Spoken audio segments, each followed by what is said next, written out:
Hello guys, bigyan ko muna kayo ng konting kilig sa isang naging audience at naging contestant. At siya ay isa sa mga magandang dilag na naawitan ni Paring Will.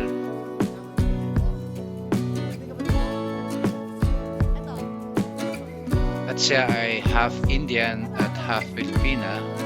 Una, nasa audience lang siya at napili siyang kantahan ni Paring Will at bumalik siya at nag-audition para makasali sa Wheel of Fortune. At siya nga pala, siya ay si Carmela.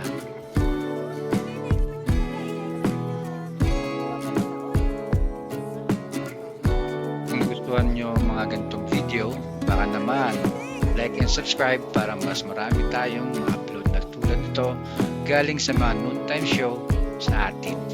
Salamat!